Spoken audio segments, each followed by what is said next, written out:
में 27वीं आईनी तरमीम का मुसव्वदा पेश। वफाकी वज़ीर कानून आज़म नज़ीर तारड़ ने तरमीम का मुसव्वदा ऐवान में पेश किया। ऐवान में अपोजिशन का शोर शराबा एहतजाज करते हुए हुकूमत पर एकतरफा कानून साजी का इल्ज़ाम आयद किया।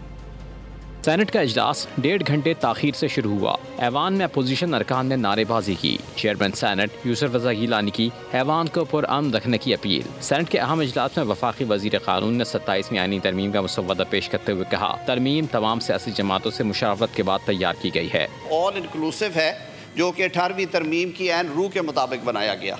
जुडिशल कमीशन पे छोड़ दिया गया कि वो जज साहब को बुला के उसकी कंसेंट की बात करना चाहें, कंसेंट के अलावा करना चाहें, किन टर्म्स में भेजना चाहते हैं, कितने अरसे के लिए भेजना चाहते हैं, वो क्लियर कर दिया गया है। तरमीम में जुडिशल कमीशन के इख्तियारात और सूबाई काबीना के हजम से मुताल्लिक तब्दीलियाँ शामिल हैं। अपोजिशन ने एतराज़ किया कि बिल इत्तफाक़ राय के बगैर पेश किया गया। PTI के सेनेटर अली जफर ने कहा कि आईनी तरमीम का मुसव्वदा अभी तक नहीं पढ़ा, अपोजिशन को दीवार से न लगाया जाए। सब्सक्राइब करें और बेल दबाएं ताकि कोई खबर रह न जाए।